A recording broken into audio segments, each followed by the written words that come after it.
Hi എല്ലാവർക്കും നമ്മുടെ Saveri cooking and മോറിലേക്ക് സ്വാഗതം. ഇന്ന് നമ്മൾ ഉണ്ടാക്കുന്ന ഒരു സാമ്പാറാണ്, ബീൻസ് സാമ്പാർ. അപ്പം നമ്മുടെ സാധാരണ സാമ്പാർ പോലെ അധികം കഷ്ണങ്ങളൊന്നുമില്ല, വളരെ കുറച്ച് കഷ്ണങ്ങൾ മാത്രം ഉപയോഗിച്ചുണ്ടാക്കുന്ന ഒരു സാമ്പാർ.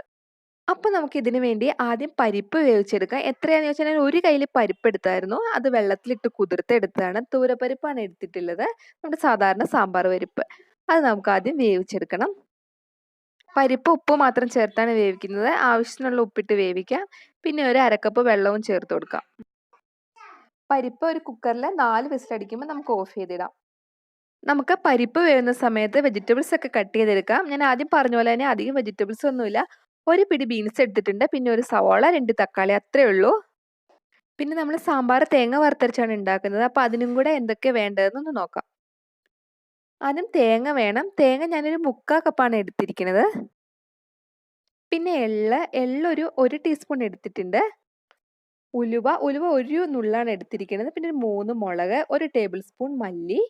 നിങ്ങളുടെ അടുത്ത് മല്ലിയും മുളകും ഇല്ല, അതെല്ലാം പൊടിയായിട്ട് ഉള്ളുവെങ്കിൽ അതെടുത്താൽ മതി, കുഴപ്പമില്ല. ഞാനത് ഉള്ളതുകൊണ്ട് അത് എടുത്തുവെന്നേ ഉള്ളൂ. പിന്നെ നമുക്ക് വേണ്ടത് 1 ടീസ്പൂൺ ഉഴുന്നാണ്. പിന്നെ ഒരു 1/2 ടീസ്പൂൺ മഞ്ഞൾപ്പൊടി കൂടെ വേണം. ഇനി പുളി വേണം. പുളി നമുക്ക് വെള്ളത്തിലിട്ട് പിഴിഞ്ഞ് ആവശ്യത്തിന് ചേർത്ത് കൊടുക്കാം. ഇനിയിപ്പോൾ വെജിറ്റബിൾസ് കട്ട് ചെയ്തെടുക്കാം. ബീൻസ് ഇതുപോലെ നമ്മൾ മെഴുക്കുവരട്ടിക്കൊക്കെ അരിയുന്ന പോലെ അരിഞ്ഞാൽ മതി. തക്കാളി സാധാരണ സാമ്പാറിന് അരിയുന്ന പോലെ കഷ്ണങ്ങളാക്കി അരിയുക. ഉള്ളി ഞാൻ കുറച്ച് ചെറുതായിട്ടാണ് അരിഞ്ഞിരിക്കുന്നത്. പകുതി സവാള കഷ്ണങ്ങളായിട്ട് തന്നെ അരിഞ്ഞെടുത്തിട്ടുണ്ട്. ഇനി നമുക്ക് തേങ്ങ വറുത്തെടുക്കാം. ചൂടായ പാനിലേക്ക് തേങ്ങ ഇട്ട് കൊടുക്കണം. തേങ്ങ ഇട്ട് ഇളക്കി ഒരു 1 മിനിറ്റ് കഴിയുമ്പോൾ നമുക്ക് 3 ഉണക്കമുളകും കൂടി ഇട്ട് കൊടുക്കണം. പിന്നെ കുറച്ച് വെളിച്ചെണ്ണ ചേർത്ത് കൊടുക്കാം. പതുക്കെ ഇളക്കി കൊടുത്തുകൊണ്ടിരിക്കണം, ഇല്ലെങ്കിൽ അടി പിടിച്ചു പോവേ. ഇനി നമുക്ക് മല്ലി എടുത്ത് വെച്ചിരിക്കുന്നത് കൂടെ ചേർത്ത് ഇളക്കി കൊടുക്കാം. പിന്നെ ഉഴുന്നുപരിപ്പ്, പിന്നെ നമ്മുടെ ഉലുവ, എള്ള്. സാധാരണ നമ്മൾ തേങ്ങ വറുത്തെടുക്കുമ്പോൾ ഒരു ഗോൾഡൻ നിറം ആകുന്നവരെയൊക്കെ നന്നായി വറുത്തെടുക്കുമല്ലോ. പക്ഷെ ഇതിന് അത്രയൊന്നും വറുത്തെടുക്കേണ്ട, ഒരു പകുതി മൂപ്പായാൽ മതി.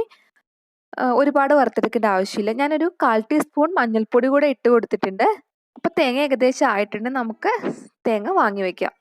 ഇനി നമുക്ക് അരിഞ്ഞു വെച്ചിരിക്കുന്ന സവോളയും ബീൻസും എണ്ണയിലിട്ട് 5 മിനിറ്റ് നേരം അടച്ചു വെച്ച് വേവിക്കണം. ബീൻസ് ഇങ്ങനെ വഴറ്റുന്നത് സാമ്പാറിനൊരു നല്ല ടേസ്റ്റ് കിട്ടാൻ വേണ്ടിയിട്ടാണ്. അതല്ലെങ്കിൽ പരിപ്പ് വേവിച്ചതിന് ശേഷം കഷ്ണങ്ങളെല്ലാം കൂടെ ഇട്ട് ഒരുമിച്ച് വേവിച്ചെടുത്താലും മതി. 5 മിനിറ്റ് ആയിട്ടുണ്ട്. നമുക്ക് തുറന്ന് നോക്കാം. നമ്മുടെ പരിപ്പ് അപ്പോൾ 4 വിസിലടിച്ച് ഞാൻ ഓഫ് ചെയ്തിട്ടിട്ടുണ്ടായിരുന്നു. അത് വെന്തിട്ടുണ്ടോ എന്ന് നോക്കാം. വെന്തിട്ടുണ്ട്. ഇനി നമുക്ക് നമ്മുടെ വഴറ്റി വെച്ചിരിക്കുന്ന സവാളയും ബീൻസും ഇതിലേക്ക് ചേർത്ത് കൊടുക്കാം. ബാക്കിയുള്ള വെജിറ്റബിൾസായ തക്കാളിയും സവാളയും ചേർത്ത് നന്നായിട്ട് ഇളക്കണം.